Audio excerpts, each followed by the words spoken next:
Orang yang pro Megawati itu begitu mendewakan Soekarno, seakan-akan Indonesia itu dimulai dari Bung Karno, sampai ada HAM Soekarnoisme. Bahwa Indonesia itu seakan-akan dimulai dari Soekarno. Memang deklarator kemerdekaan Indonesia itu Soekarno. Tapi umat Islam atau partai-partai Islam itu tidak kecil hati. Karena embrio yang bernama Indonesia itu dari tahun 1908, sebelum ada partai nasionalis yang berani melawan kolonialisme Belanda adalah partai-partai Islam, sehingga kebangkitan Indonesia dimulai 1908. Karena saat itu yang pertama mencetus ide melawan Belanda adalah kiai-kiai Islam, yaitu saat itu bikin serikat dagang Islam, terus lama-lama menjadi serikat Islam, terus lama-lama menjadi partai Islam. Dimulai dari angkatannya Hos Cokroaminoto, jenis Haji Umar Said sinten Cokroaminoto, itu disingkat jenis Hos Cokroaminoto. Jadi tidak bisa Indonesia itu meninggalkan partai Islam, karena dulu pertama pendiri era kepartaian niku malah partai-partai apa? Islam yang lahir di Solo, di Jogja.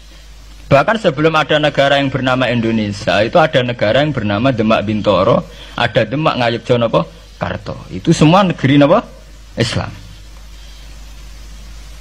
Ya paham. Sehingga secara kesejarahan kita tidak kalah sama tuanya Soekarnoisme atau partai PNI. Dan sampai kan kita ini kan kayak dinabubukkan seakan-akan Indonesia itu dimulai dari Soekarno, sehingga nak wani Pak Karno itu koyok-koyok itu kita anti Indonesia. Ya kita tidak mungkin nggak menghormati Soekarno, beliau sebagai pahlawan besar kita hormati ya. Tapi ya kebesaran Pak Karno demi bangsa Indonesia jangan kemudian direduksi, disederhanakan hanya melewati partai.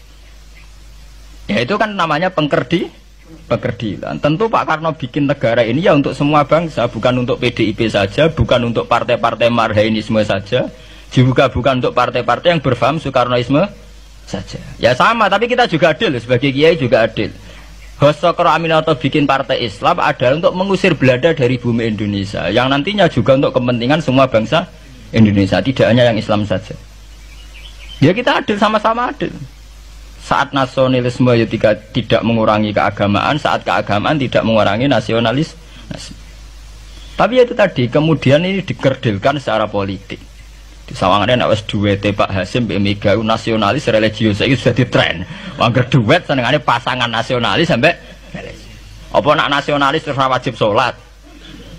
Apa nak religius terus gak wajib nasional? Sebetulnya itu kan apa kena orang Indonesia itu wajib sholat hanya karena atas nama nasionalisme. Apa nak gue ngiyai itu wajib bayar pajak. Itu kan pengkerdilan, proses pembohongan ya. Pembohongan secara publik. Itu dibodokno, sedurunge bodoh itu kan itu kan repot. Namanya sedurunge bodoh dibodokno nggih napa? Nurut. Makanya kalau seneng ya, kayak kemarin Hari Kebangkitan Nasional itu seneng kalau diungkap terus di TV bahwa kebangkitan Indonesia dimulai dari 1908.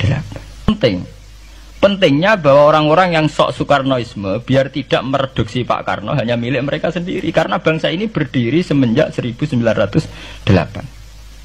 Dimulai dari gerakan Budi Utomo sampai Hos Cokroaminoto sampai macam-macam, ya serikat-serikat Islam.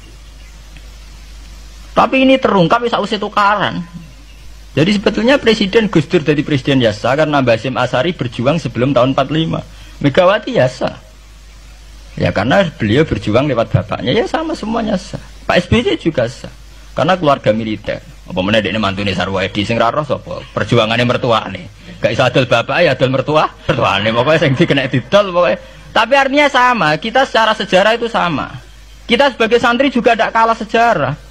Karena berdirinya nasional udah lewat para kiai itu takokno sejarawan manapun kayak profesor siapa di UI, siapa saja profesor sejarah bilang bahwa awal kebangkitan Indonesia itu dari partai-partai Islam.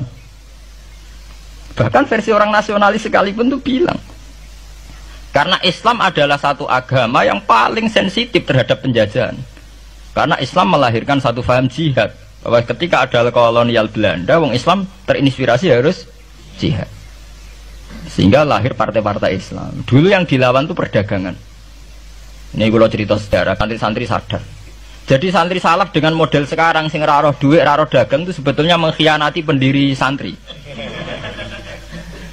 Lho boten niku fair. Sing gak seneng dagang, gak seneng mergawe itu mengkhianati pendiri pesantren. Sama lihat sejarah, tahun 1908 itu namanya tidak SI, tidak Serikat Islam, tapi Serikat Dagang Islam. Karena para kiai adalah melawan dominasi Cina di Surakarta dan dominasi Belanda menguasai sentra-sentra perdagangan. Sehingga yang dilawan pertama adalah piye supaya kolonial gak menguasai aset-aset ekonomi.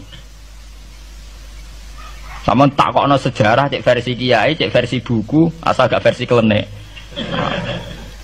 Itu pertama yang dilawan para ulama adalah penguasaan aset ekonomi oleh Cina dan Belanda, sehingga mereka bikin Serikat Dagang Islam.